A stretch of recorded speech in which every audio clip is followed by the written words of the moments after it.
most valuable asset.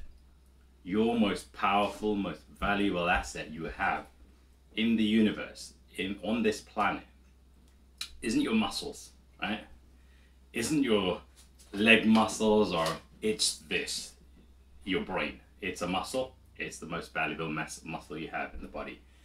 And this thing is worth £1 billion to you if you train it properly. And it's worth minus £1 billion. It's the biggest liability in your entire life if it's untrained. And for most people, this thing is untrained. So you want to train it. And one of the most powerful training tools, it's called meditation. So meditation is extremely powerful. And there's 100 different ways of meditating. Meditation is like going to the gym, but for your mind, for your brain. It will simply rewire your entire brain. So meditation is really powerful. So just like going to the gym, there's 100 different exercises you can do to build your body up. There's 100 different exercises you can do to build your mind up. And one of the simplest, one of the easiest ones is sitting still with your spine upright without being supported, so that you have to keep the spine upright, and just focusing on your breath and just watching your breath. If you can do that for 5, 10, 15, 20 minutes every morning or every single day, or whenever you have time, over a period of weeks and months, you will train this $1 billion muscle you have you will train it to become your greatest asset, your greatest ally. If you don't, it will become the biggest demon, the biggest monster in your life, and it will make your life hell. There's a saying that the mind is a brilliant servant. It's a terrible master. So if you let this take charge of you, you're done. You know, your life, you're gonna suffer. Basically, this is where all the suffering happens. This is where heaven is, and this is also where hell is. So you want to train this thing, and that's the easiest way. And it's just like, you know, when you're learning to drive a car, you learn to drive a car in a driveway, in a park, in a safe place. And then when you get at a competent level, you can then go out into the street and drive, you know, in the real world. And it's the same with the mind. When you first start learning to meditate, you want a quiet place, indoors. But as you get better and better at meditating, you'll be able to do it. You'll be able to take it outside. You'll be able to do it out there in the real world. So there's mindfulness meditation, that's called. So you can have walking meditation. You can have drinking coffee meditation. You can have washing the dishes meditation. You can have having a shower meditation. It's a state of mind. It's when you are fully present, when you are fully calm, when you're fully aware, that takes you into a state of meditation. And meditation isn't something you do, it's something that happens. What you have to do is you have to create the right environment for you to meditate in your brain, in your mind. And at some point you just hold that, stay calm, stay chill, and at some point you will drop into the meditation state. And it depends on how good you are, it depends on how agitated your mind is, or how good a day you've had. Your diet plays a big role.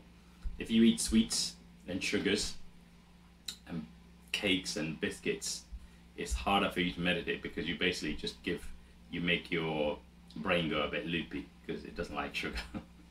And when you do that, it's harder to meditate. But if you the best food for meditation is just water.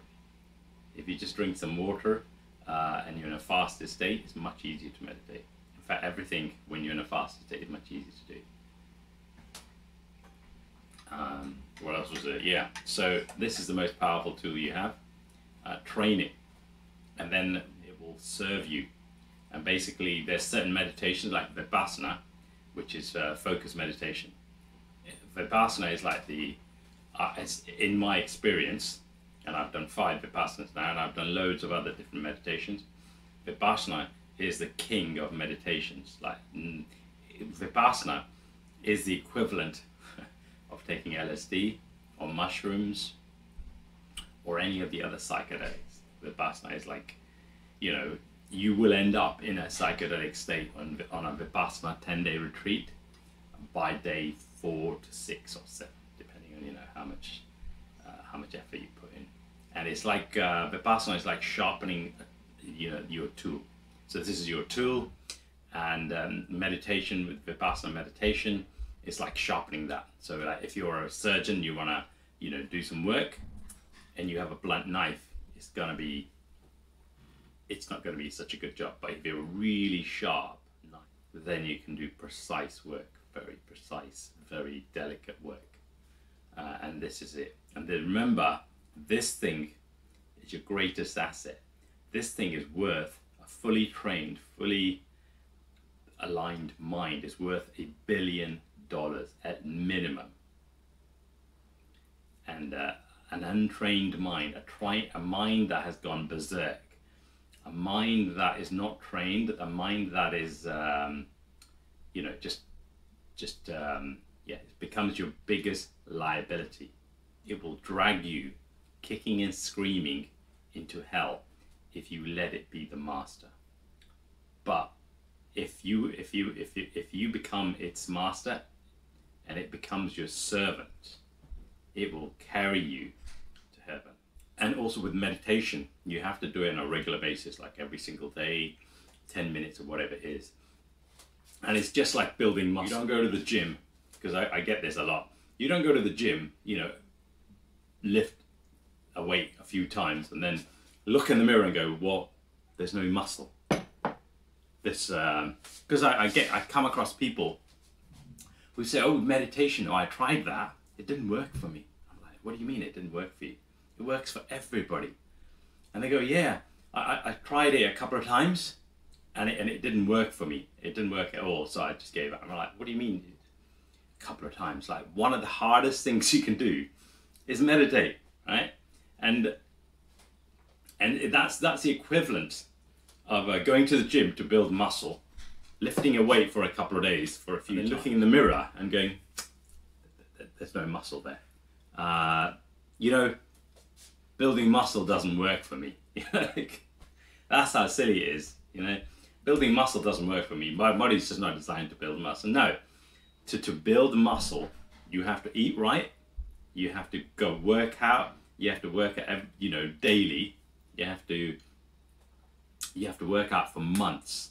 Like when I first started working out, I was looking in the mirror every day, like at the gym, and I'm like, where the hell are the muscles? You know, like there was nothing there. And every day, and I was like, by the end of the week, I'm like, what the hell's going on? And then I just stopped looking in the mirror, and then I just carried on working, going to the gym daily. And after about 3 months, I remember walking past the gym, and there was muscles.